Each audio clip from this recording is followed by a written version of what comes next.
You know what's happening? It kind of happens all the time. We try to work things out, whether we're at home or at the office.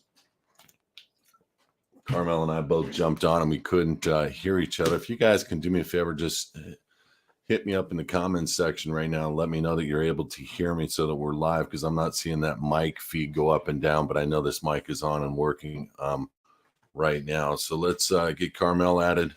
Carmel, that's a beautiful background in your illustrious estates. I'm actually in my man cave, I know you can't tell, it's virtual. But how you doing? Do we have a mic from you yet? Can you hear me? You can hear me and you don't have a mic. All right, let's get some feedbacks on the comments real quick. Let's see if somebody can hear me versus you, because I don't know what to say at this point, because I'm seeing a mic go and you can hear me, which means, brother, it's not on my end. Hold on, we'll get this thing worked out right now. So you hear me, I can't hear you. I'm all the way up. Do me a favor, talk, Carmel. Asulu, can you hear me? That's all I need, an answer. Asulu, just type an answer if you can hear me so we can make sure that we're live before we start going. Hold on one second. I'll be right back.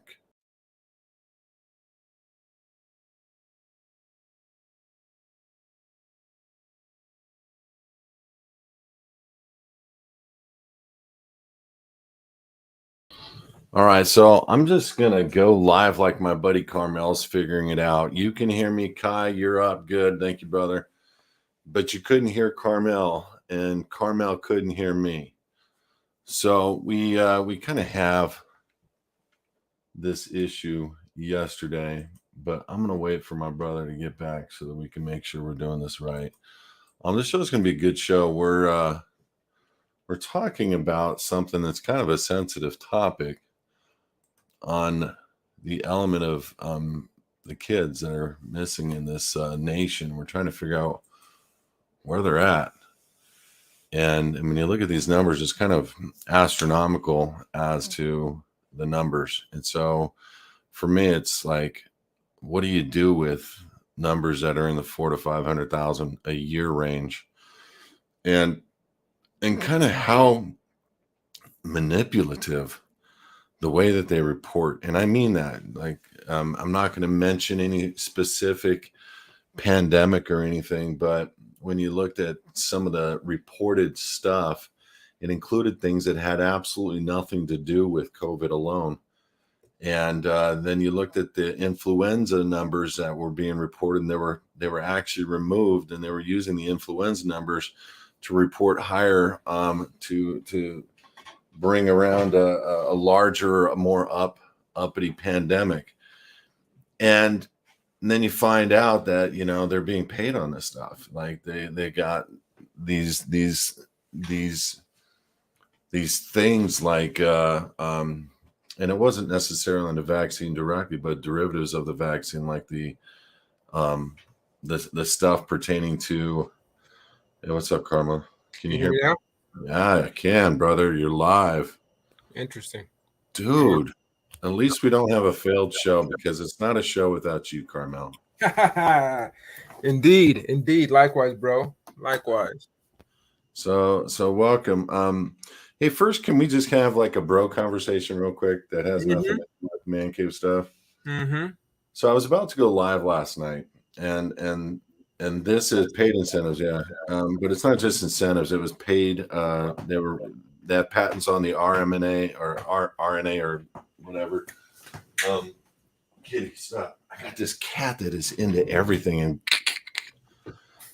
And so last night, Carmel, I'm not going to say any names, but this plumber at the old church we went to. Okay. All right. You know what I'm talking about? Mm-hmm. All right. So I was friends with this guy.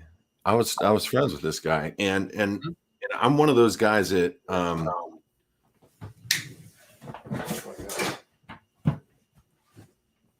sorry, the cat has to get in that drawer.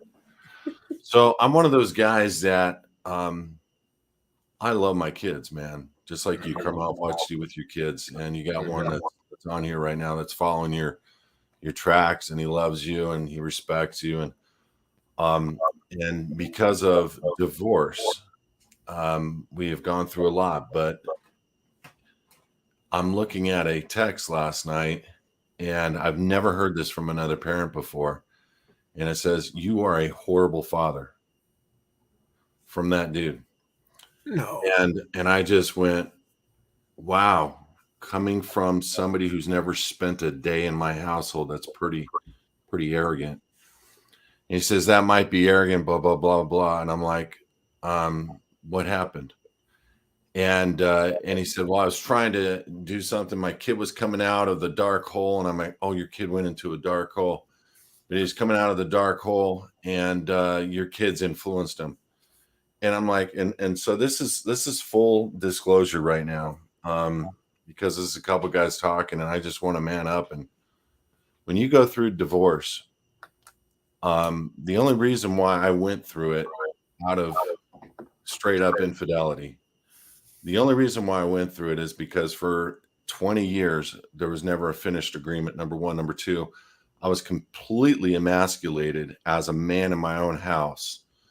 I wasn't a beater. I wasn't an abuser. And so therefore my authority was limited to my voice, and my authority was limited to being able to have a conversation. And every time I tried to speak to my children, literally my ex would stand right in front of me and go like this. And after 8 counselors, we determined that she has daddy issues. And the daddy issues were her dad was violent, her dad was an abuser, and she saw that in me. And every time I opened my mouth, and it was like, why are you yelling? I'm like, I'm not yelling. Why are you raising your voice? I'm not raising my voice. Why? And the same pattern for years and years. But because I was emasculated as a man, for me being able to raise my kids are maybe outstretching themselves, maybe out there having a good time. I don't know. I don't know, because I haven't talked to my son in 4.5 years, because I'm being alienated from my children. And that's what happens when you stick to one side, or you're trying to be the man of your house and you're being emasculated. Then your son rises up against you. And this is what every counselor was saying. My point is, as a man, I'm going through this, and I get this dirtball old friend of mine reach out and tell me out of the blue that I'm a horrible father. And you know what, bro? He doesn't know me, and he never spent a day in my life. And every weekend I did, every week I did whatever I needed to do as a dad to raise my kids, go to their football games, love on them, spend time with them, go to every award show, go to as many practices as I could. Yeah. Got them in private schools, did everything I could to be the greatest dad in the world. But it takes 2 parents to parent children. And when one is outside of the box and going after the other and not allowing the other one to parent, you have a house divided. And that's why I left the house. And it was a horrific last day. It was horrible.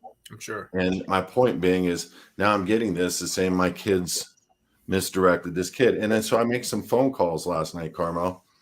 Come to find out, there was, and this blew my mind, there was another guy that you know who was over the teenage kids at the church.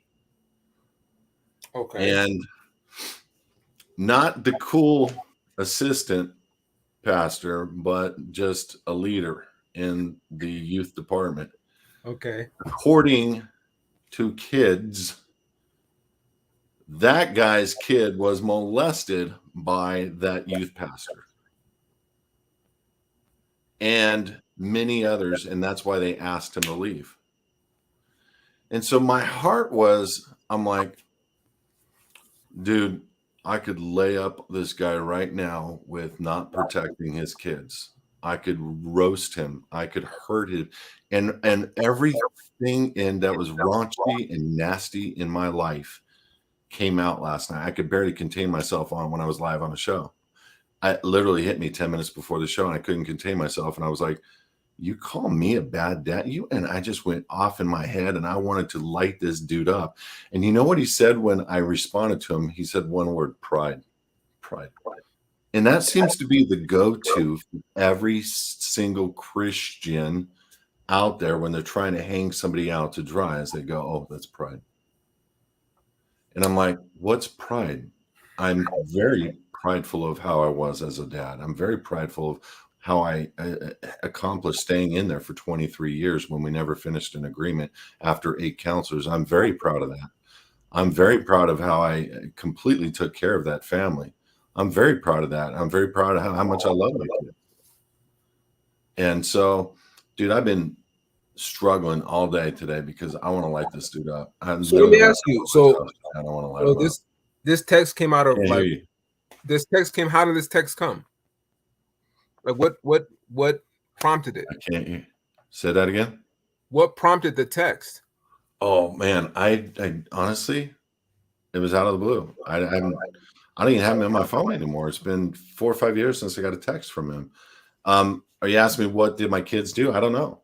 I think they all had a party together like a few years ago. My daughter said he got this kid, you know who he is, the firstborn, got so drunk at this party that my daughter had to take care of him all night long. And I'm like thinking to myself, okay, that's probably it. Or maybe there's something more, but they all said they haven't seen this kid in 3 years. Well, you know, this same guy has his own sordid background, right? Are you talking about the one that she left him for 1.5 years because he was caught in an adulterous relationship while doing crack and cocaine in his own house? That one? I think we're talking. That's the one. You've got that right guy. The great dad who brings coke and crack and porn in his house. That one. That's the guy. How? Okay.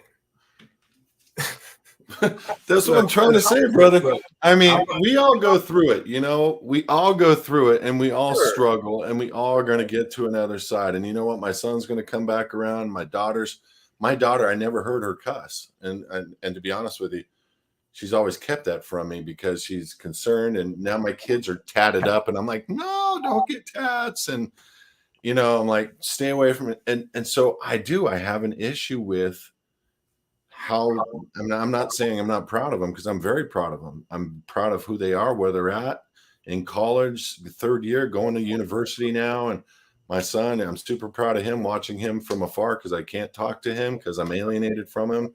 Mm-hmm. And I'm just waiting on him, you know, just loving on him and waiting on him. Bottom line is, dude, you have, if you're going to approach a quote unquote friend, who do you think you are that you can come out of the woodwork after 5 years and say, you're a horrible dad? And I just went, so that's true. And here's the funny thing. It actually like meant something, like his word meant something to me. And I'm like, started thinking about it. I'm like, why am I letting some dirtbag's word mean something to me? Well, I mean, it's the same guy we're talking about. Was a dude I mean, he hasn't said anything like that to me. So he was a friend of mine, one of the few guys who was a real dude. Part of that is when someone's got a background like that, you're like, hey, this dude went through some stuff, pulled himself up, made himself, you know, something out of his life. So there's a lot of people in church who are really these, you know, dude, he ran for state assembly last year. Yeah, I know. And he did okay. I mean, like, he got some votes. And I'm thinking, do you guys know who you're electing? I mean, like, and watching how he's behaving with me right now on this, it's just another, I'm like, okay, so here's kind of what my kid said. He said that church, and this is my daughter's words, and I never heard this before, that church is the dark place, Dad. And I went, and then she started outing what her experiences were with the kids over there through that youth group. And I went, why didn't you guys ever tell me? Because that kid, when he was ousted from the church, meaning that young adult that was over the teens, I was trying to figure out why he was ousted from the church. Mm-hmm. So I actually met with him for lunch and sat down. I had no idea I was talking to potentially a pedophile or a kid that was going after the kids. And he never really gave me an excuse or an absolute reason as to why. And so here I am, just a full grown ass man, and I got this guy reaching out and saying I'm a horrible father, and I haven't talked to this guy in 5 years. So it's interesting because maybe he's feeling himself right now. You know, he had a good little run. Obviously, he's got a few trucks now. He's doing okay. Maybe moved from a rental into a permanent. You know, Yeah. got a submissive wife. He's got a little fat belly going on him. I mean, yeah, you know what I'm saying? So the thing about pride is interesting because you get that a lot from Christians, and they want to quote, you know, pride comes before a fall, this, that, and the third, whatever. Which I'm Yeah, like, so does my fist. Sorry, brother. That's how I feel right now. Man, I'm just keeping it real. I mean, keeping it real. I honestly, I don't think I'd hurt him, but you know, I'm like, why don't we meet tomorrow face to face and see if you have the same position? Of course, people are way different. People are 800 pounds over phones. But like, God was very proud of his people, proud of his son, proud of the work that was done by those who listened. David was a proud man. God said, David's a man after my own heart. So this thing about pride, and like, you put pride in the things you do. It's usually when someone doesn't agree with you about the pride. Like, it's a misunderstanding of the word. It's a misunderstanding of the intent from God. It's a misunderstanding of everything. And that's one of the things that bugs the crap out of me about believers, is they'll take this verse, like he who picks up a sword dies by the sword, or he who lives by the sword dies by the sword. And so therefore they will never pick up or own a gun. And I'm like, well, Luke 9, the same God is telling you to pick up a sword, you know? I'm like, so is the Bible right or wrong, or is it contradicting, or maybe you don't understand that verse? And so it's like they take these extremes with these verses, and I'm like, come on, guys, just relax. It's not, every scripture is not law for 8 billion people. Calm the heck down. No. And that's like offensive to people, but it's a factual statement. It's not. And so I'm sitting here with this guy who's judging me. Judge not, let you be judged. You know, and then they'll go to another scripture and talk about, well, no, you're able to judge a fellow believer. I'm like, oh, okay. So why don't you talk to me about it first? Tell me what's going on with your kid. Say hello, reach out, and then tell me after an hour that, you know, maybe I could have been a better dad. But to start off with the words, you are a bad dad, brother. That's how you opened it up. I mean, that's oh, bro, straight up right hook. My cheek was all the way over, Carmel, like this, like totally on the other side of my house. And I was grabbing my cheek on the other side of my house, dude. It was such a hard punch. I'm like, oh, are you serious? Wow. I had to look up the text to find out who this was.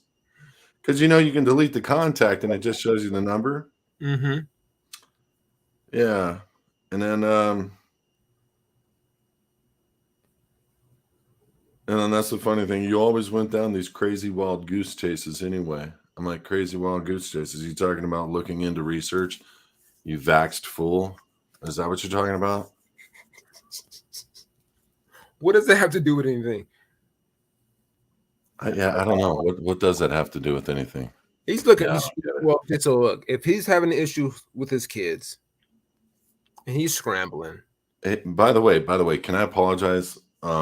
I've had 2 bad hair things happen this week. I took the razor to trim my beard, and it all the way went up and scraped it off. That's what happened. Yeah, that's what happened. So I shaved the whole thing, and then I went to a barber and I said, "Go straight up, don't round me out." And they gave me my new Marine cut. So that's, and then I get punched the next day. You're looking real coppish. I feel it. You got a cop thing going. Totally. I'm gonna practice. Get you a Sam Brown. Open the door and get out of your vehicle. So yeah, I was saying, if this guy's got issue with his kids and he's hurt, his pride is hurt. You know, he just ran for assembly and he's got a flourishing business, and then this happens. He's gonna lash out. Now, to do that to someone, I mean, it's very unchristian. Secondly, I mean, like, what do you expect? Like, what was he expecting to happen? Like, if his kid is going through this because of your kid, then you're a bad. No. Kids don't go through something else because of another kid. They go through But it no, because I'm of saying life let's use choices. his logic, There's right? some great parents out there with some very disappointing kids. Sure. And it's always birds of a feather that flock together, period. I get that. But it only takes one bad seed in that kid's life to make that kid go sideways. And it could have been that one dude at the church that made him want to rebel. Could have been one of his best friends he lost. Could have been the fact that they moved. It could have been another kid that was introduced. You know, my kids probably partied with them. And that's, I'm guessing, that's what my daughter said. Hey, and so could it have been his dad? Could have been his dad. Well, that's another thing. And because we have not mentioned his name yet, and the fact that he was simply a plumber and he ran for Congress and he lived somewhere in that way, you know, I feel like I can tell you that his own, according to kids today, his own kids don't want to know. And they don't want to admit that he's their dad for whatever reason, because he seemed like a cool cat. He seemed like a cool dad. He didn't seem like a problem child. He seemed like a cool cat. But when you start to look at, holy crap, dude, and normally when people do what, like the kind of stuff he's doing, he's like being what I would call a projectionist. Mm-hmm. And, you know, somebody who's lashing out at me for no reason at all, and blaming somebody else on his own kid's reality is, you know, he's a projectionist. And I think people got to start realizing that is, you know, if anything is going wrong in your house, you got to look at the immediate circumstances around your house. You got to look at what has recently come in to change that kid's mind. Who is that kid hanging out with? Where did your wife go that day that now she's putting on makeup every single day before she goes to the gym? What you got to keep in track of your own house as the man or the leader of the house. And I did everything I could to keep in track of my house and make sure my house was in order, and it wasn't. And I mean, just going to be open. It wasn't. You got to think it starts internally, right? I mean, that's I would think that's obvious. But to go outside and blame another dude is weird. It's really weird. And I don't know what that guy's church affiliation is still or not or whatever, but just dude to dude, like I wouldn't go blame another guy's, you know, way of raising his kids for the downfall of my own. You definitely start internal. I've got to see why, you know, why is my kid doing something, whatever he did, that was that devious that I don't know about. Like, you know, for one thing about me and my kids, I've always had a real close relationship, open door policy. I'm still their dad. I'm not allowing everything that, you know, I'll be right up front with them. Like, look, I don't think this is cool. I don't like this person. But look, you know, it's your life. Let's figure it out. But there's definitely some non-negotiables. I'm not that kind of dad, but like I'm very open with my kids. Like, yo, let's chop it up. Let's figure out what, you know, where this is going.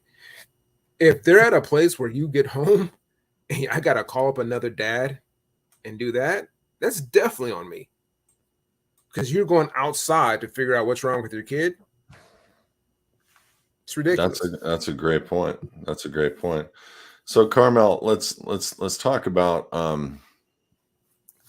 the show was designed for, and then we can let that bridge into anything, because there's not a whole lot that we can say on this. But I have a screen that I'm about to share, and this is the FBI website. This isn't something that I'm creating out of thin air or myth. This is something that has been I've talked about, and what many people will do is they'll go they'll Google FBI missing person, and what comes up is you go to the kidnappings and missing persons FBI, and it'll say most wanted. Okay, most wanted. But here's the funny thing about this, and just so that you can understand what I'm doing, is there's a total of 107 results. Okay, now wait a minute, there's 107 missing people. Then you go to the year 2022, and you do a filter, there's only 14. So in your mind, if you're going to go to the FBI website and you're looking for missing persons or kidnapped persons or whatever, you're only going to have 14 people for all of the United States of America for 2022. That's kind of misleading. And it says kidnappings and missing persons, right? Well, What the heck? This is most wanted. This is the misnomer, because they don't want you to see this report right here, which is clearly showing activity far, far greater than that number that I gave you. And so you have, this is how they define it, and this is what I'm saying, entry and purged. And it's very misleading. It's like, what is a purge? Purge is a number of records canceled or cleared, located during the month, but not entered from any time to time. So in 2022, you're saying 340,000 people disappeared and 339,777 were purged out of the database. So out of 546,000 people missing, 543,000 people were recovered, because that says something different than up here, where it says locates transactions to remove entries when the subject has been found by an agency other than an entering agency, 61,000 out of 546, leaving you with 481,000. So I'm trying to sit here and understand this report because it's not clear. You know what I mean? You really can't tell how to determine what has been located or not located by the information that they've given him. And you know what, Carmel, and I hate to say this, bro, and this is going to sound conspiratorial, but located could mean, oh, hey, we found them in the dump and they're accounted for. Because they are that sneaky, as they were on the CDC website about the numbers of the last great deal. They were that sneaky, because 5% of the actual numbers were being reported were actually getting people that were dying from that quote unquote influenza alone.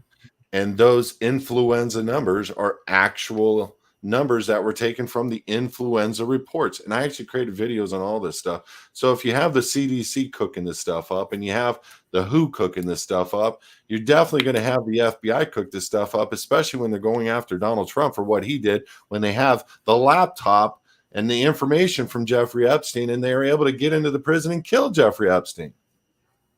So I don't know how to understand this. And it's like, where the heck are these people at this point, and what do we believe? But we have, here's the numbers. It's broken down by category. Hold on. Here's the numbers, the entry summary. Adult and individuals. Juveniles, 546,097. So next entry with no date of birth. Yeah, I don't know what that is. That's a weird column. So here's a couple of things that, again, and we've talked about this, and you mentioned this a lot on, his advocates and living in the private stuff. Words, nomenclature, verbiage, vernacular.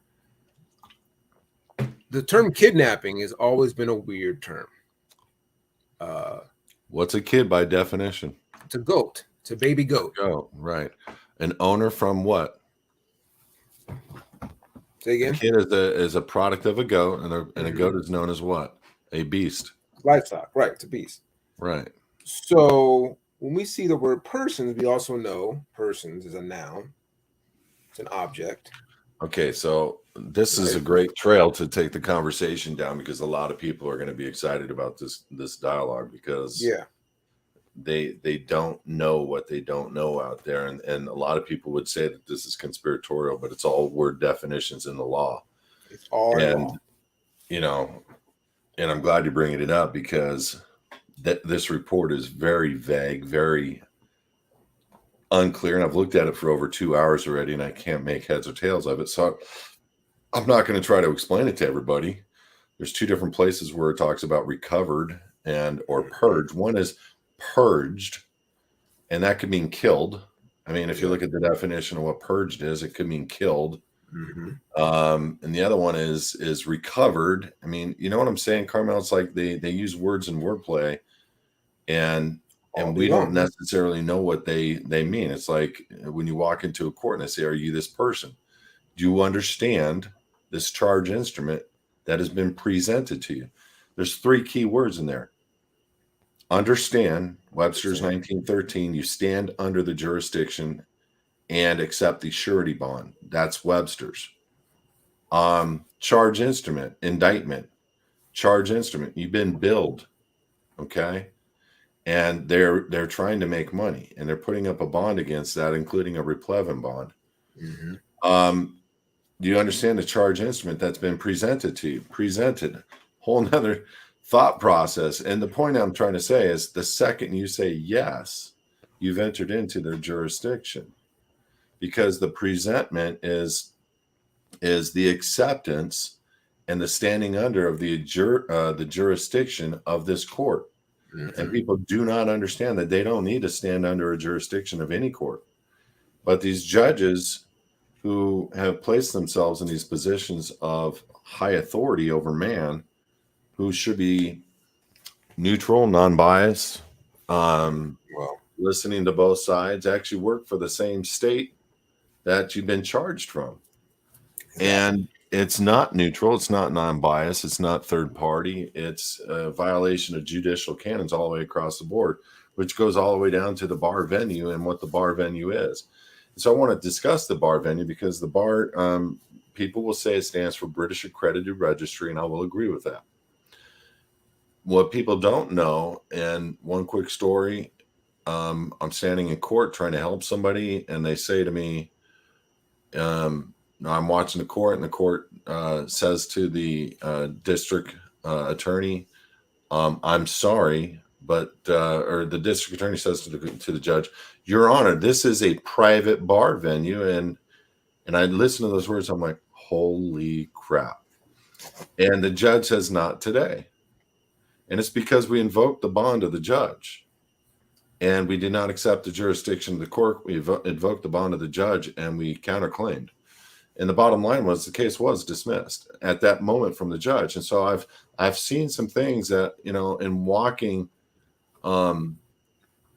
through this adult life, that could sound conspiratorial, but I guarantee I can back it up in every Black's Law, every Webster's dictionary that will blow your mind. And it's just like, are you this person? Is that your name, Kelby Smith? Are you this person? No, I'm not that person, but you may refer to me as Kelby. Well, are you or are you not this person? I'm not taking on the persona of that artificial person that you're calling.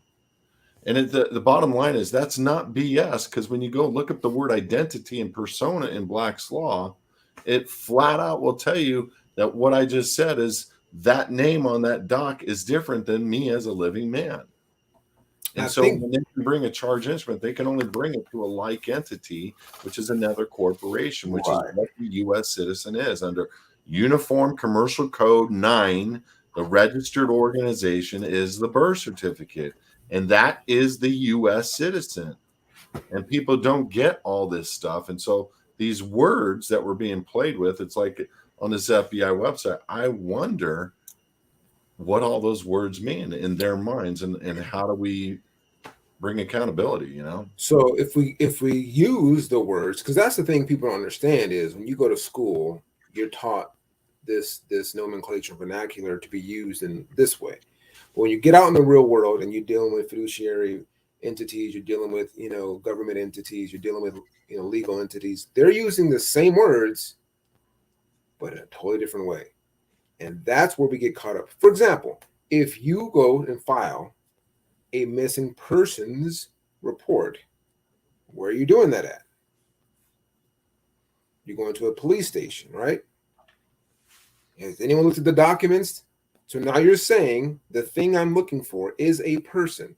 So if a person can also be a corporation, can be a state entity, could be, doesn't have to, people think it's people, it's a human, that's a human being. I'm a human being. It doesn't say missing human beings report. Actually, you're not a human being, you're a man. And you don't want to know what the word human means. Well, I'm just telling you, man, you might want to look at that. But I mean, you got to say missing man's report or missing one man's report. Yeah. No, the word, here's the funny thing, Carmel, the word man or woman doesn't exist in U.S. code. And they made up a term for a natural man, and they made up a term for an artificial man, meaning an artificial person. And so the artificial person, the birth certificate, natural person is supposed to be the man, but why don't you just call it man? And when you start looking at natural person and you start getting down to the brass tacks of it, it's not a man. It's a created term that once you're alleging yourself to, they still have jurisdiction over. Sure. And that's the whole thing. It's like the word national. Let me touch on this right now for some people that are listening, and I'm hoping it's going to touch on the right ears, because I don't mean to offend anybody out there that has done some work in becoming American nationals or state nationals or nationals of the United States. But, and I show this all the time, Carmel, but this is how bad it is, because the major movement for freedom in the United States of America is the word national. People are thinking freedom is becoming a national under 8 USC. You can do this on your own 1101 A21, and then type Coronel.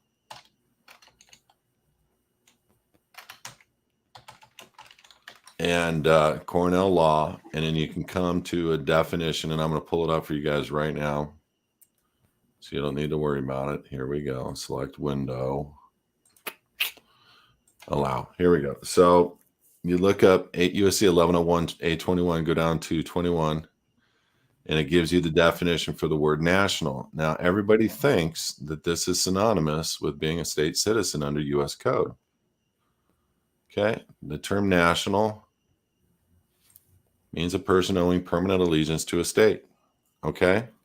Now, that's a rational thought for somebody to think that a national is synonymous with a state of the union citizen.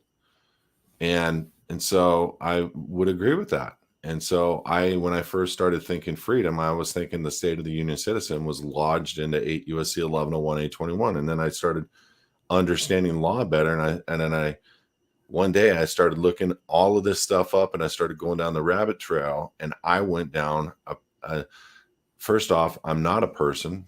Second off, I don't have allegiance to a corporation. So I went to state. Watch this, Carmel. Click on state.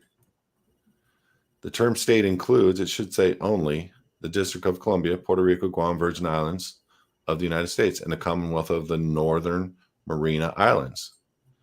So the term state only includes the District of Columbia. There's not the 50 several states of the union here. Otherwise, it would say California, Arizona, Nevada. It would give you, or it would say the continental United States of America from ocean to ocean, or whatever it would say. And so the source right here, click on that, go up. The term state includes the District of Columbia, Puerto Rico, Guam, Virgin Islands of the United States. That's it. So if you want to be a national and you're claiming American national, what's American? Well, it's Canada, 50 several states of the Union, Mexico, and all of the countries in South America. That's America. So the several states of the Union is the correct term. The United States of America means in law United People of America. So we fail for a lack of knowledge, because people are making themselves state national. What does that mean? It's the final word of the phrase. It means national. American national. What does that mean? It's the final word of the phrase. It's national. That means you're owing permanent allegiance to the District of Columbia. And the cases that they're pulling from this to make this code is public law or Supreme Court cases. And that's how this Coronel law or the United States Code is created.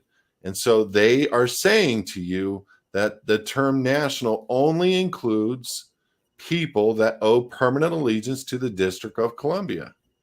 The term national of the United States for sure is a permanent allegiance to the United States. So what is the difference when, here, watch this, permanent allegiance to the United States? Watch this. Let's go 9 UCC 307H. Cornell law, location of the debtor. Who's the debtor?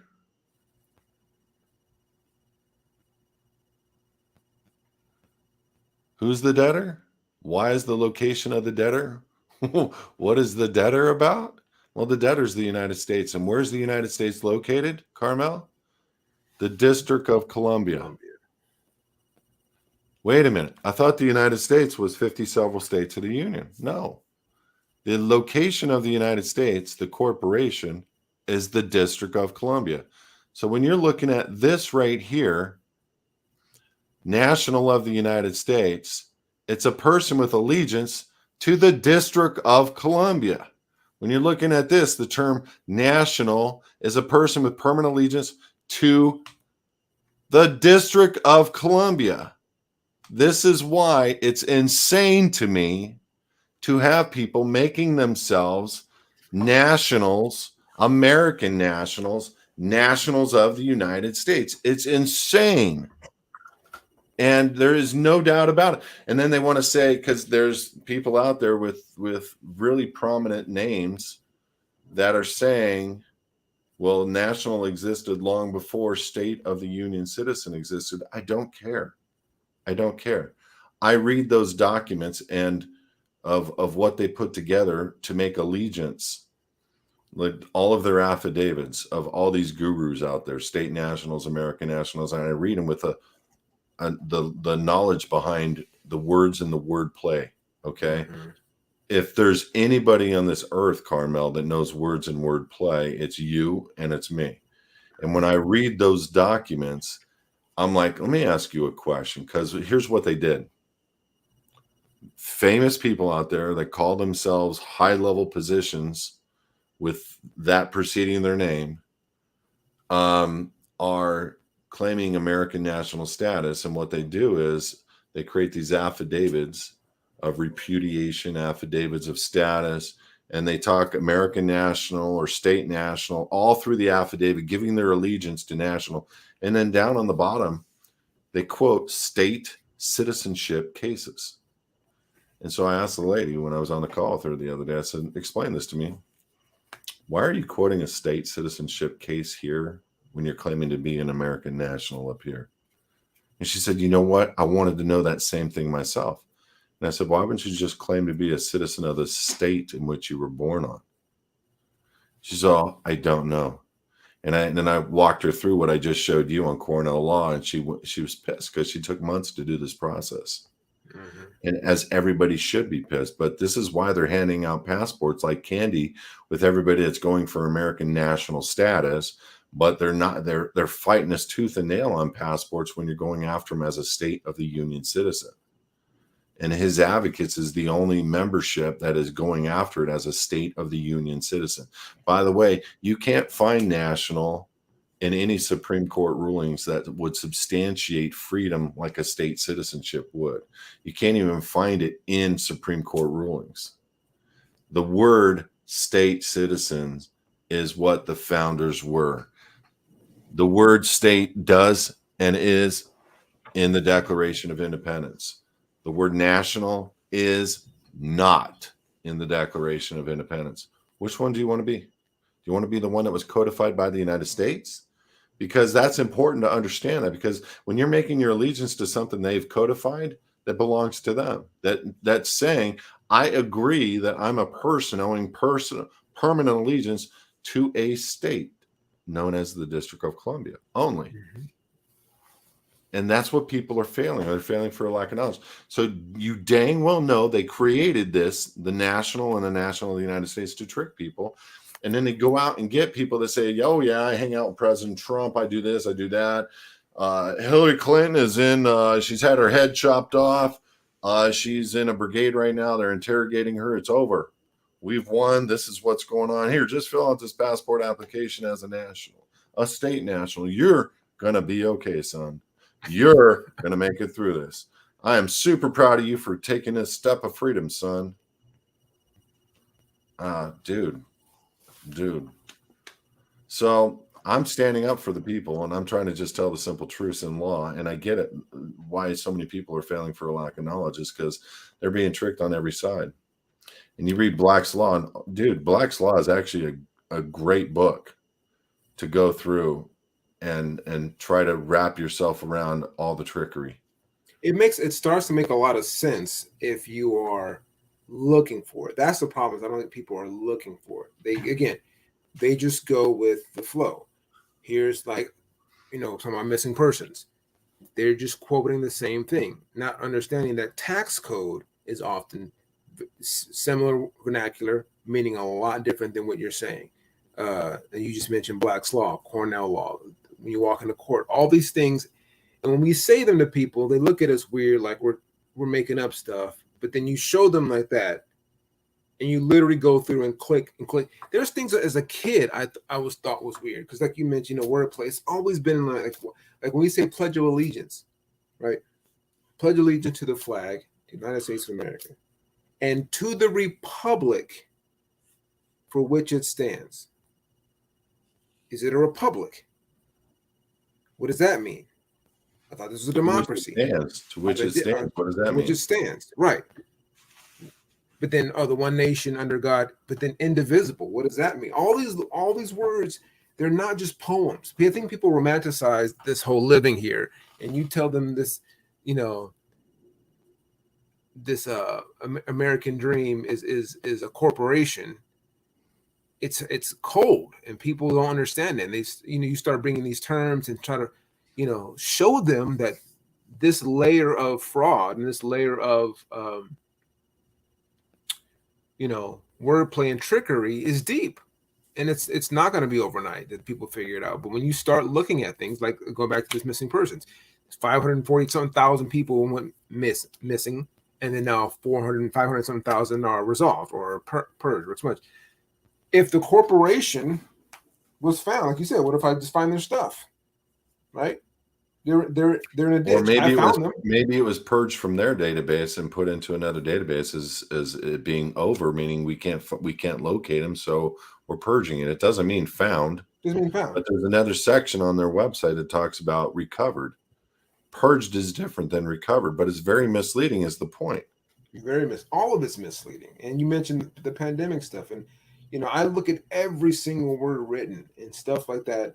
It bugs me that people just, again, they're used to it. There's a malaise over people from hearing in the news so much, and then going to banks, going to school. You hear these things used over and over and over again, and then when you're hit with like the harsh reality, there's always going to be kickback, and that's what bugs me about being a conspiracy theorist or whatever. I'm a critical thinker. So let's talk about just that. Like, they flipped. Everybody that thought that Kennedy was shot by one lone gunman, Lee Harvey Oswald, everybody that thought that there was multiple gunmen involved, they were called conspiracy theorists. They just opened up all of the documents pertaining to JFK's death, and every conspiracy theorist was pronounced correct. It was not done by Lee Harvey Oswald, and now that is public knowledge, and you have not heard about that on mainstream news. Of course not. And Lee Harvey Oswald's name supposedly is on the CIA's death list, meaning of agents that have been killed in action, supposedly, but not. Obviously, I'm not able to verify that. But the point I'm trying to make is that's now been opened up, and every conspiracy theorist is now a conspiracy factualist, according to that. Now, who I think did a great job was Oliver Stone in that movie about Kennedy's assassination and explaining how it couldn't have possibly been a single gunman. But the bottom line is, anybody that thinks anything different to the narrative of what's being given by the government or by anybody, you're considered a conspiracy theorist. And just to be very careful on this channel, there's a lot of nut jobs out there saying they shouldn't have done certain things in the last couple of years, and now there's a lot of things going on in hospitals that I don't quite understand it. Carmel, maybe you can help me understand it. What is the unknown? Why is the new cause of death the number one new cause of death in the world an unknown cause of death? Why is 1,300 plus professional athletes across the world falling over dead? When in the last 5-10 years is about that same number. So we both know why. And again, what's strange is, and this what makes me laugh, is this isn't the first time. Like, there's been several and it was incidents. way worse. If you look at like originally the pandemic in the early 1900s, what was that one called? Where 100 million people died and they were forced to wear masks, and they were dirty masks. And The that Spanish was flu. at the same exact time that the first radio frequency started hitting the marketplace. So when you start putting these things together for people and start pointing things out, like it's a kudos to those who write the script that is propaganda, whether it's the media, whether it's politicians. It's deep and it's hard for people to get past that. But like, it's not the first time. Like, it's happened so many. I mean, we go back to like Martin Luther King, and the federal government was held responsible and liable for his death. Now, that didn't come out back then. There was some guy, some shooter in a hotel, I think in Memphis, that they, blamed and laid it on. And then years later, it comes out that the government, I think in a civil suit, was found guilty and responsible. Civil suit. The government was found liable for Martin Luther King's death. Listen to me, everybody. The family of the Kings sued the federal government, and in the civil suit, the government was found guilty of being liable for Martin Luther King's death. That's interesting. But never brought up. Never brought up. And it's one of many situations where we see something and then immediately there's a narrative written. There's a story put out. And this is the thing I keep trying to explain to people is that things you see on TV, they're not by mistake. They're planned, they're executed. There's a full agenda to get you to think and believe something to be true. So you keep playing into it. And it's okay if 99% of you do and the 1% don't, because they're going to win and get what they desire from that result. So I don't mind being the one that sounds different or comes across as swimming upstream, because I have lots of data to suggest that I'm right. How you maneuver in the stream of things is different.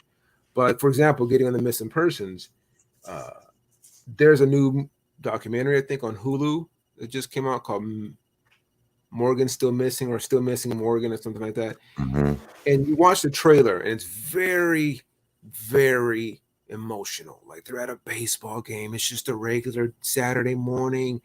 And they just start building up this whole situation to make you believe that this kidnapping was so dramatic, so like to get you to think that it's got to be this hard to take a kid. So it creates this feeling, this a visceral emotional feeling that this one kid was taken. And like the John Benet Ramsey situation, her getting killed. All these what happened with John Benet?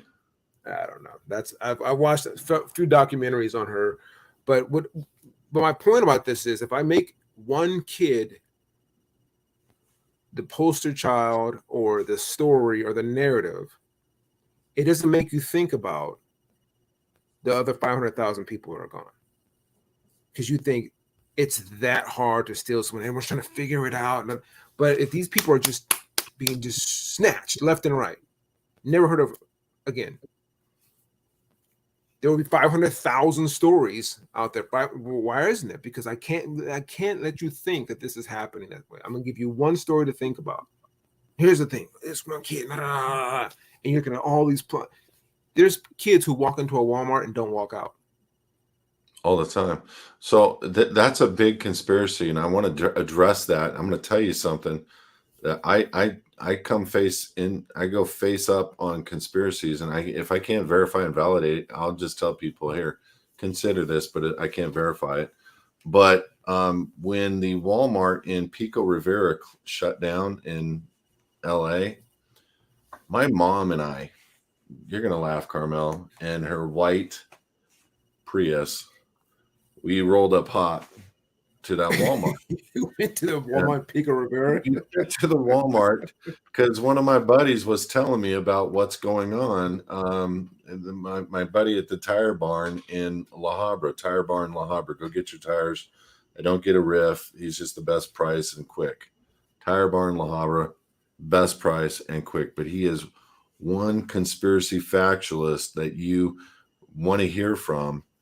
I think he's sick right now, so I'm going to be praying for him. But I've been going to get my tires from him for 40 years.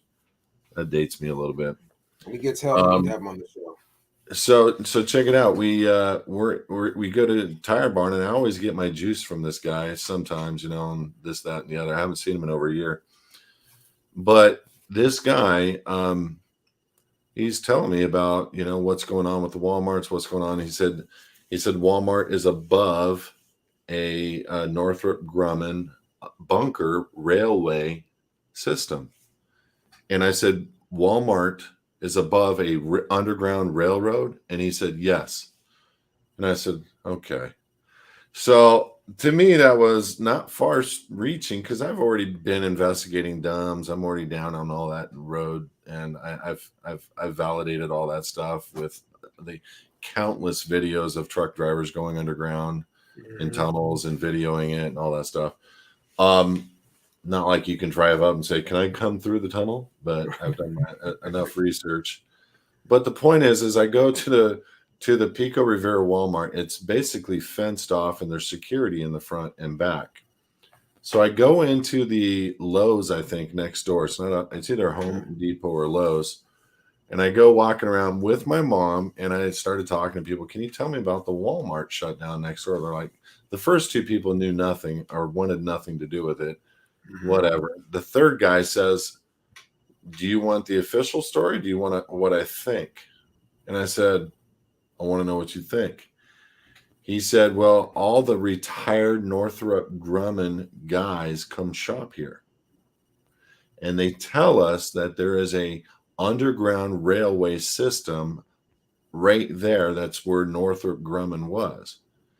And I said, and that's it? It's just they built the Walmart on top of an underground railway system? And he said, yes. And I said, oh, snap.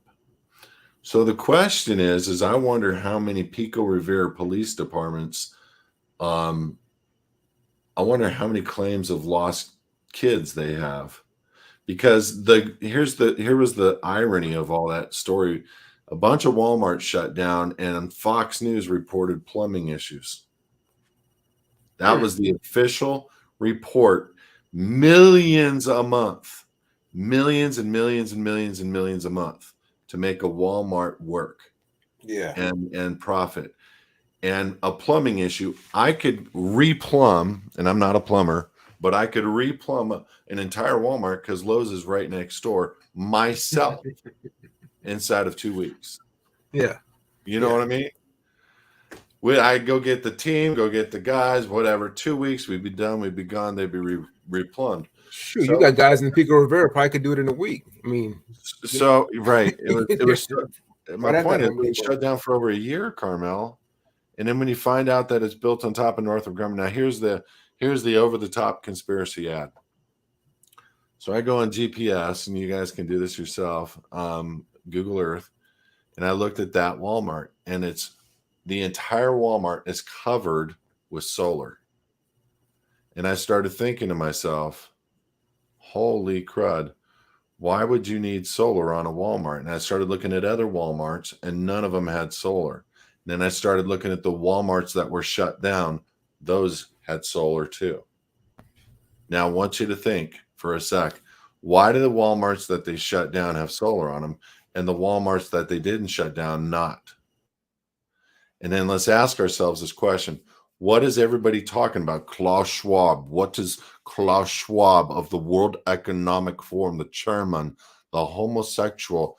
I don't have any problem with it. That likes to dress like a little boy in curly, fluffy stuff on the beach, where his package is hanging out. Klaus Schwab. Yeah.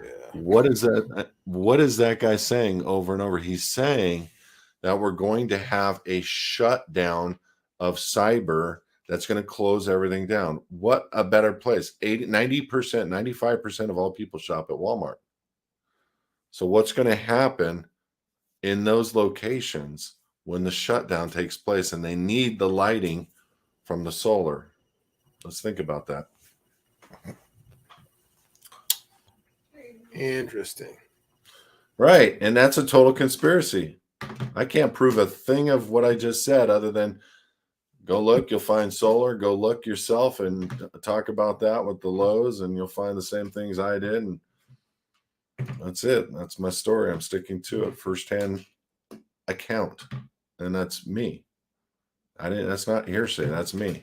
Well, I wasn't even like mentioning, I just know kids going to Walmart, and get kidnapped.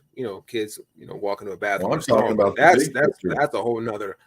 That's next level. That's next level. That's crazy. Well, it could be that at that time, that's when they start riling everybody up. They're going to start bringing them to that intake center. Everybody's going to walk into that Walmart. They're going to go straight down into a train station, and instead of and listen to me, instead of above trains that you watched all the Jews, all the Turks, all the Russians, all the Poles get ushered into the camps, whether you believe it or not, Auschwitz and all the German camps for execution.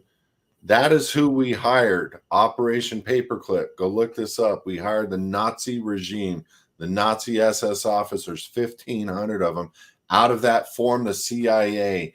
Those are the same guys that brought about what we're about to go through, potentially for some people, where they're going to try to round the dissenters up, round the race-based groups up, and play that whole thing out again. Instead of it just being Jews, it's going to be Christians, dissenters, you name it, non-vaxxed, whatever. And then instead of going to an above ground train, you're going to be ushered into a system where you're thinking you're going shopping. Well, that's what they thought. They thought they were just being relocated from their families, and they needed to go pack up and let's get on this first train. And they weren't given any food or water. And then they get to the next train station. They got treated a little harsher. They went to the bathroom. They were told to get back on the train and leave your luggage off the train. And they all got back on the train. And you know what? Carmel, it's voluntary. You know why I say that? Because there was 5,000 people with 9 guns. It's voluntary. But it's easy if I condition you to believe, for example, let's say there comes a time where there's, war breaks out, whether it's versus Russia, China, or aliens, whatever you pick, and there's mass chaos, and we can't shop, we can't eat, hey, your Walmart located on blankety blank, you can get in a queue, and you can go shop at this Walmart. It's the only. Remember during that time where all these mom and pop stores were shut down, but there's large, big box stores were open. Say it happens again. You get in the queue, you can go shop, but you have to go through their line. Because also during the pandemic, you had to shop in a line. You had to shop in a serpentine. 6 feet apart, half-mile long line, whatever, at Home Depot. You need your rice, you need your cereal, you need your milk. You just get in this line. You walk, all of a sudden you start walking. Make sure you have your mask and your vaccination card. If you don't, you don't eat. So, I mean, to say the thing that just happened 2-3 years ago was a practice or a test run doesn't sound too far-fetched.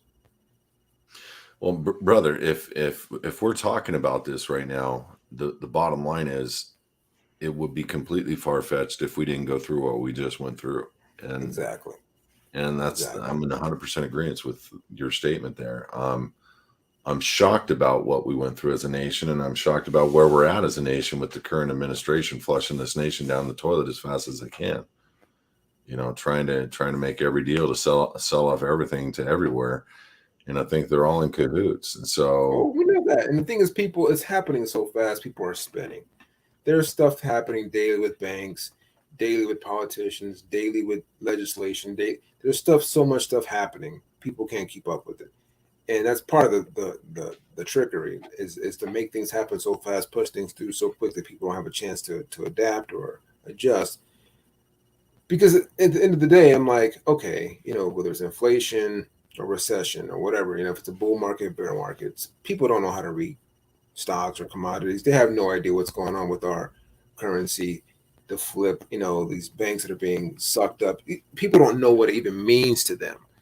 They don't know what they're having in their 401k, their retirement, their SSI. They're just going to work every day, clocking in, getting that check direct deposited, and just trying to make it. And it could be 6, 7, 9 months from now, and that 20,000 they had in retirement, the 8,000 they had in their savings, whatever, is zero. And they signed something back 5, 6, 7, 20 years ago for that bank that they've been banking at for 20, 30 years that made that possible. What's funny is when these two banks collapsed, the only two people they showed were two people outside of the banks that were probably hired actors, and they were like, "Oh yeah, everything's fine." I talked to them. I've been banking here for 30 years. They told me, "Oh, my deposits are fine. Everything's fine." Um, and they gave me everything I needed. I was able to get cash. Yeah, I mean, so that's what they showed. Mhm. And the reality is when you have these big bank buys, and the element of purchasing a bank is not done in 24 hours. The element of purchasing a bank and the approvals that need to take place by the Federal Reserve and the federal government, and the levels of auditing that needs to take place, and the levels of CPA firms going through all the numbers to make sure, boom, boom, boom. You can't, it's like crazy when we think, oh, this bank was just bought. They just failed Right. and now they just bought. And it's Right. like, it's the same thing.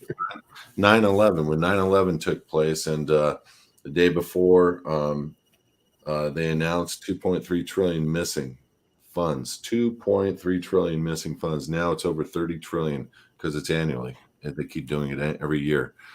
So 30 trillion missing funds right now. 30 trillion missing funds by the Pentagon. Going where? Black ops. What are black ops? Everything they want. All the way down to fake alien invasions or real ones. And that's a whole nother dialogue and conversation that needs to be talked through. But the bottom line is, for us, Carmel, we're about to implode in a whole big old thing, and it's like, I'm worried about these kids. Well, if I told you aliens were taking them, and I show you some aliens,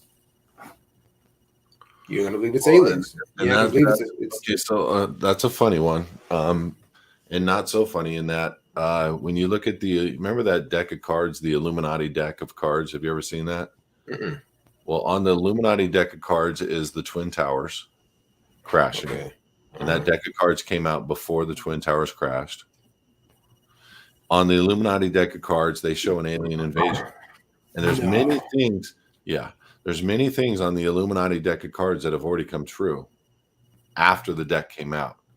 So go look online at the Illuminati deck of cards and know that just in the last 2 years, NASA has started to confirm aliens exist.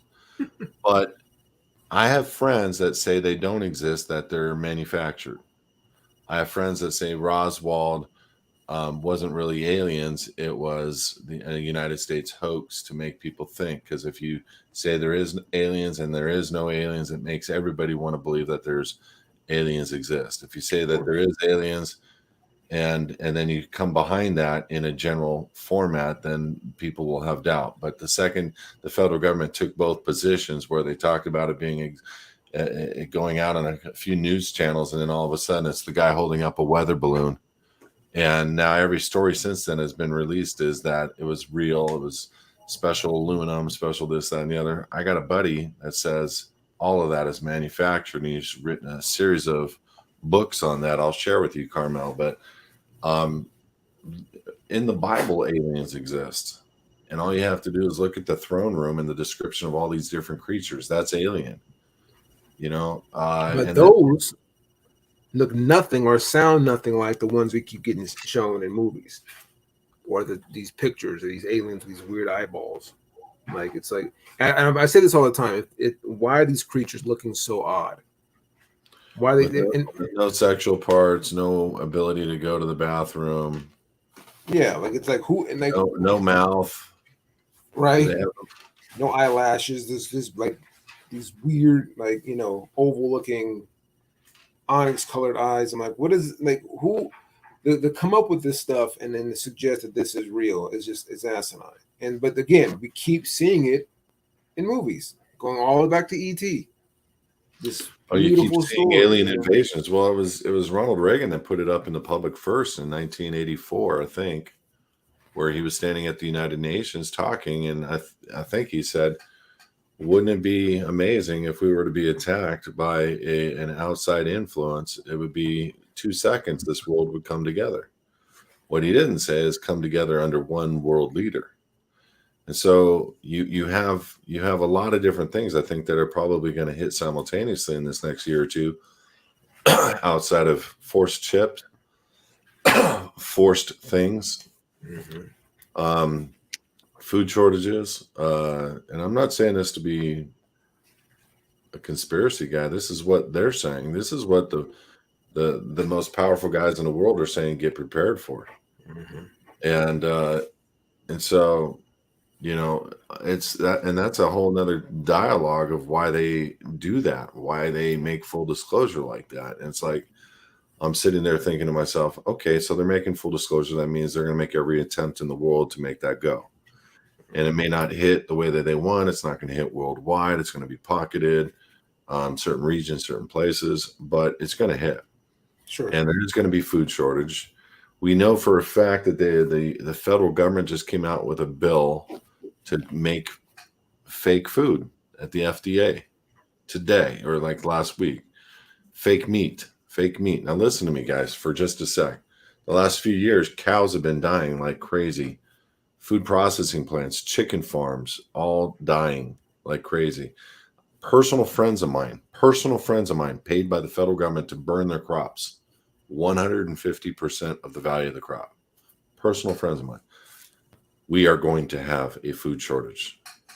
And I'm doing everything. I don't have enough money. I'm doing everything I can, Carmel, to get as fast as I can, everything I can to have a water supply, permanent one, a well, to have permanent solar, to have a windmill, to have a pond, to have a pool, to have fruit trees, to have a garden, goats, rabbits, chickens.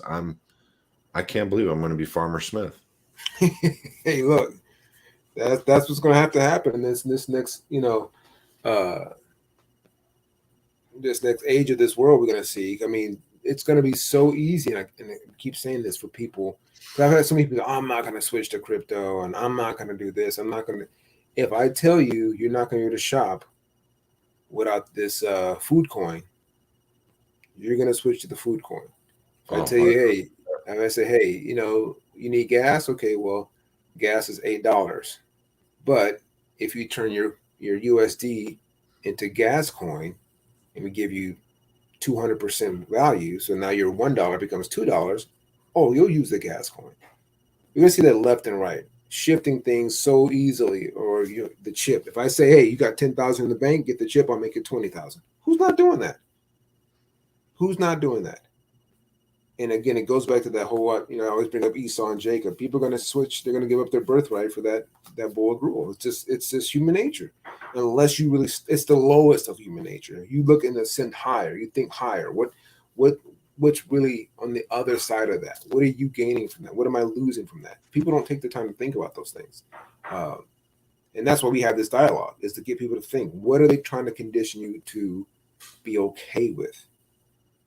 And once you're okay with it, then they institute it, and then they bring it in. But like, even just in your natural daily life, for example, some of my closest friends are Arab, and I've had people who don't know Arabs or hang out with Arabs a lot. Always want to say, oh, they're like terrorists. I'm like, okay. I'm like, have you ever been terrorized by an Arab? And one person I asked this question, said, no, actually, I worked with one back at this hospital. She was really sweet. Like, so your own personal experience is with this woman who was very sweet to you. Where are you getting this notion that they're terrorists? From TV. And the simple fact that they did not cause that thing you believe was caused by terrorists should let you in on something, should give you a clue that every time that this nation gives you an enemy, there's for a reason, whether it's China, Japan, Russia, I'm not going to call it the Middle East, it's Asia Minor. Any of those people they give you as an enemy should be telling you something. Why are they making this person, or it was black people at one point, why are they making that person the enemy? Yet the person you actually exist or have an experience with was actually really sweet and nice to you. But you want to take the narrative that's given to you from TV and movies, and then now that becomes your reality. That's what's happening left and right.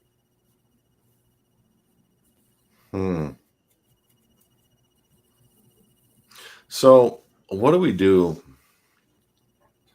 personally to because I understand the component of jurisdiction and freedom. I understand how to remove myself from being a patented person. Um, and that's pretty simple. Not, people don't understand that if your DNA gets changed by one marker, you are a patentable person. And that's a 2016 Supreme Court ruling. So that's really why these pharma companies are coming out with these products and creating these patents and getting people chipped. And but it goes to, from me, Carmel, it always goes to the biblical connotation behind that, the beast system. There's a beast system. Why is there a beast system under the ground in Colorado that's masking and mirroring and digitalizing the whole world? Why is the purpose of nanoparticulates through chemical spraying and through the jab, so that we have nanoparticulates in our body, and now tracked through the quote unquote computer system, and then ultimately through one chip, and that one chip is the one you must accept, or maybe have your head cut off, or we don't know, but that's the biblical rendition of it. So what do you think? I mean, this is 2023. Mm-hmm. They're saying this next stuff is going to happen much quicker, much more violent, much more, and I'm talking Klaus Schwab, Yuval Harari, the World Economic Forum leaders. We've already got the charted maps of the fiat currency being pushed into the digital currency. Mm-hmm. Like, what is the time frame for us before you think that we're gonna have SS like officers trying to knock on our doors? You know what I mean? Jeez. Time frame? I mean, Is man. that not nerve-wracking thinking about that? Like, how would you even handle that? I mean, me personally, I'm hoping I'm not having to, and me and my loved ones aren't dealing with it. But to separate and get away from it, that's another story. But like for those who are, again, this the day by day, check to check, living the regular life, I don't see it not happening in less than 5 to 10 years. Things are so much more advanced and accelerated than they used to be. The way we can address people instantly, whether it's this, like, Zoom wasn't a big deal like 3 years ago. I mean, I maybe did 1 or 2 Zoom conferences at work, and all of a sudden it's I'm everywhere. doing them every day now, several times. Right? The phone, Wi-Fi, broadband, all this has made things so much easier and faster to get a message and a narrative across. Social media now is even faster. I keep telling you to get on Twitter. I mean, Twitter, things happen so instant on Twitter. The news that drops and people eat it up. So if I had to wager a guess, shoot, when's the next World Cup? 2026, I think it is. I always look at these big major events where people come together, where the whole world's watching something. I really feel like something's going to happen around the Olympics, World Cup, maybe a Super Bowl or something, whether it's an alien invasion, and then we got to, shut stuff down, get people in the big cities, get them out of the rural countries. You're safer in the cities. Yeah, we can protect you there. We have, and that's another thing. Always give us this idea that we can do this. We can help you. I'm like, I'm good. Leave me alone. Leave me alone. I mean, and I never want to always sound cynical or pessimistic. And I always try to, push the balance of like good and positivity and that kind of thing out there. But at the end of the day, I just want to be left alone. Like I've understood like why do I have to do things in this world? Like why am I forced to be in a certain situation, circumstance, environment? Like, back in the day we had our farms and roped our cows and milked them, got our eggs, and that was it. That was life. Hang out with your loved ones and Here's the thing that I think is crappy for my own mindset is like I've normalized it and I've accepted it as a fact pattern. versus accepting something different in my life as a fact pattern. And so I think I got to get around that in my head. And I think the main reason in supporting that is I read the Bible. It was instituted in my life that that's the way it was going to be, that that's what I should believe in. And now it's happening. And so does that mean it's not possible for us to make change, even though that says this is what's going to happen? And so it's like, that's kind of where my brain goes. And I'm trying to figure out, okay, what level do I have to accept this for me personally or for my family personally? So that's really where I'm standing from. And even when you are ready and you are, ready for what's about to take place, it's still not enough. There's things to take into consideration that you're not. I never took into consideration COVID as being the attack. I never took into consideration pandemic shutdowns. Sure. I never took into consideration small businesses shutting down, people being stupid enough to believe that. But Walmart's okay, stripper bars, everything, all that's fine. You can't keep your door open. I mean, that blew my mind to watch cops enforce a mom and pop store to stay closed, but right next door was Walmart, right next door was Home Depot, right next door was these big stores that were staying open. That was the tell. That was the tell. And you knew we had a problem. And so we're supposedly right next to this next pandemic, one that is going to make this last one fail in comparison. So we just have to deal with it at whatever level. And I kind of been trying to do that on my end with what I've done personally in my family, in my home, and different things, and trying to get ready for all that. Mm-hmm. I don't want to live at Carmel in a place where I'm held captive. I would love to be able to have a copter, a private jet, or one on retainer, and having a boat and being able to just go down to the different regions down, because not every island in this dang world has been explored. Not every island in this dang world is being controlled. There are areas in this world that we can go to and still have life. And so that's kind of where I'm thinking. Yes, Art, this is being broadcasted live on hisadvocates.tv. Just some of the comments.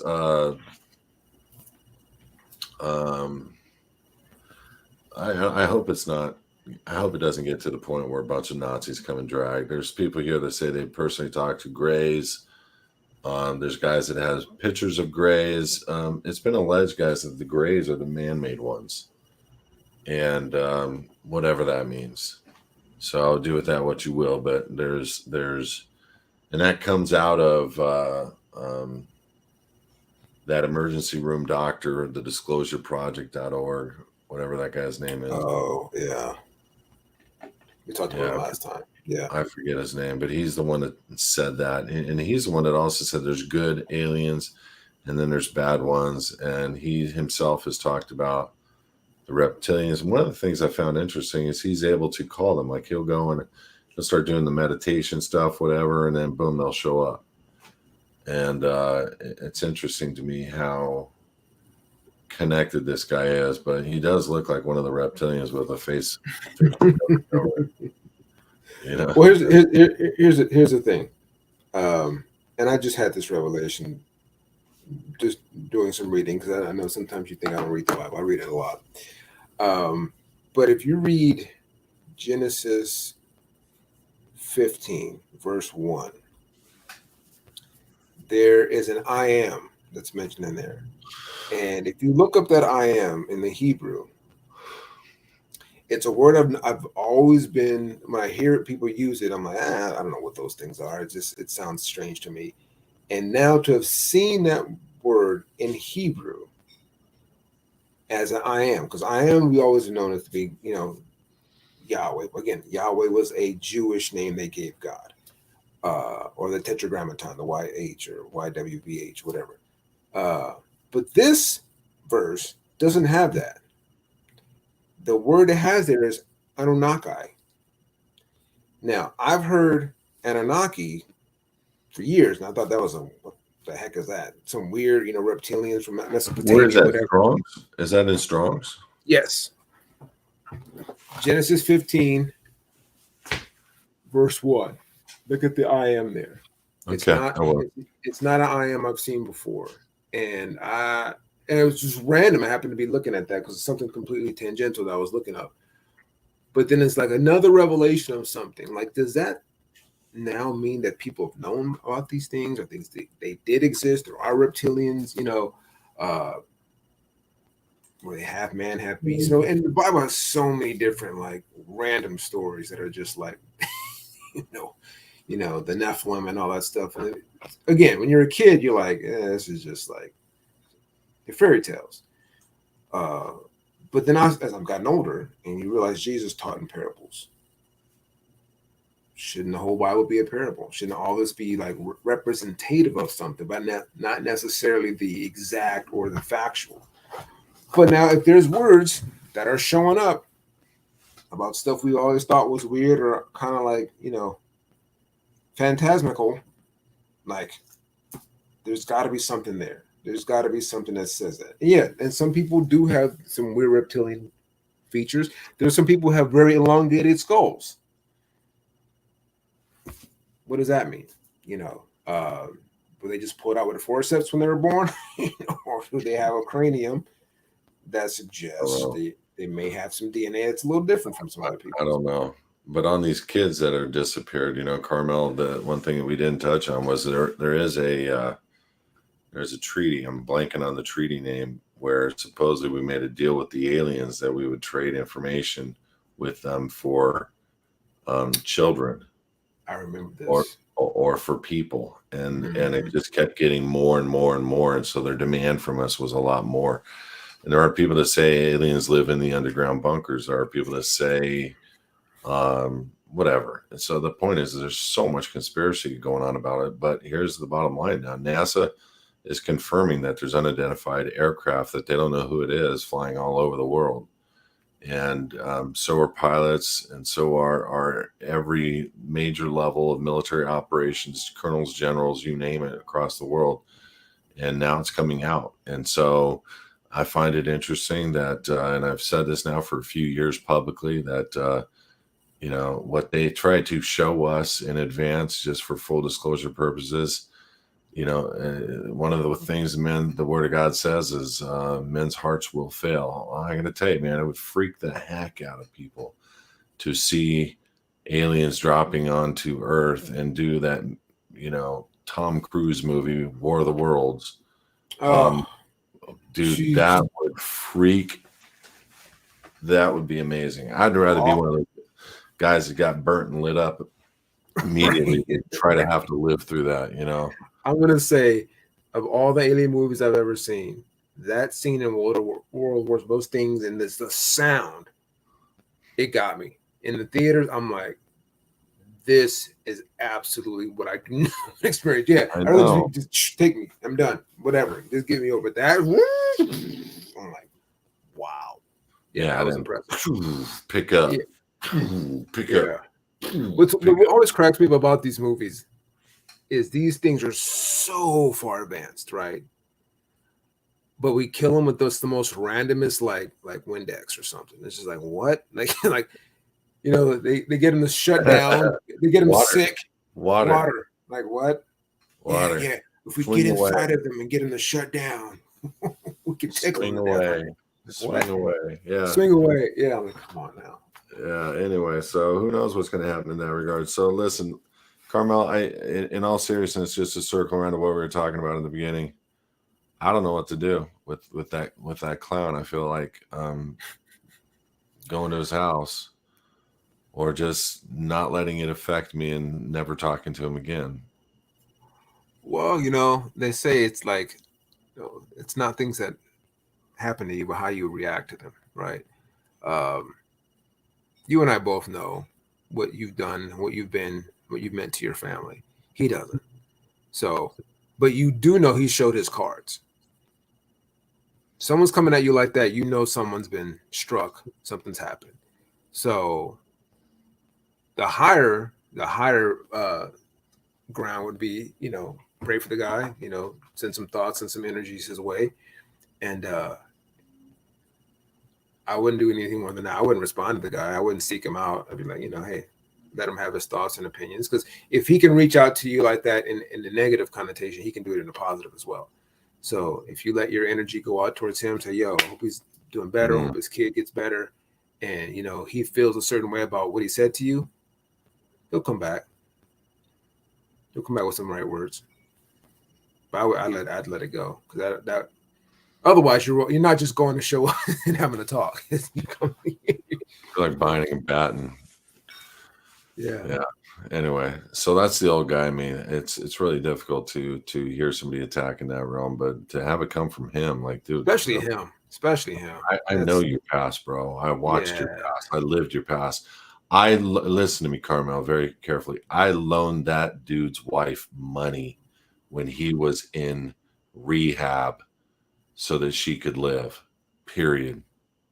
And to have that hit me that way was kind of a mind blower. But you gotta, that's one of the funny things. It's like friends are far and limited right now. It's like I'm wondering why church friends, why it's like non-church friends I'm identifying with more than I ever have before. And church friends are clicky, judgmental, prideful, arrogant pieces of junk. And they place themselves so far above you, like I didn't go to church for 25 years and know everything that they know and make my decision to walk away from that specific church for a specific reason, because they were feminizing men and supporting women way more than they were supporting men, and where no true, and I mean this, no true ministerial spirit towards marriages, towards family. It was all a big operation. It was a money-making operation. Well, Jesus didn't have any church friends. No, he didn't. So no, but he did speak he spoke a few times against and through and in the church. And it didn't look good for the people there. So anyway, brother, let's hook up on Saturday. Do we already we'll circle around on that topic, but the bottom line, you think Trump's going to be arrested, yes or no? No. It's a big distraction. Big distraction. I don't either. And why would they even come out with that right now? Why would Trump tweet that? What is the purpose? Like, are you really going to put cuffs on a retired president when so many other people needed cuffs before him, and that you don't really have anything on him? You got a guy that was convicted by you. It took away his license, that he says he gave that woman the money on behalf of Trump, Trump's old attorney. And Trump separated himself from that guy. That guy's illegal, whatever maneuvers. Yeah, they don't got anything, but they're going to arrest Trump, really? I'd like to see. Or they want to talk about the documents at his house when the acting president had documents at his house. Like, isn't that worse? I know. It's like, what? Well, what about the previous acting Secretary of State burning the emails, burning her servers, crashing the hard drives? And what about the retired FBI director and all the people in collusion trying to protect Hillary? Yeah. Dude, there's some strange stuff happening. I mean, we literally, I think, have become a banana republic. I literally believe that at this point. Well, again, I think it's a big distraction. Something's about to go down behind the scenes. We're not paying attention as usual. Mr. Trump is not a hero. Somebody just typed that. I agree. I'm not with that guy at all. No. But he's better than what's in the office. But anybody that's touting or pushing something like he is pushing, and that's all I can say, and he started pushing that at the end of the presidency, I'm not for. And so it is a grand show. Thank you, Patrick. Bro, blessings. Have Always. a great week. I will see you Saturday, 4 p.m. Pacific, and let's do this again. All right, people. Have a good one. Later, man.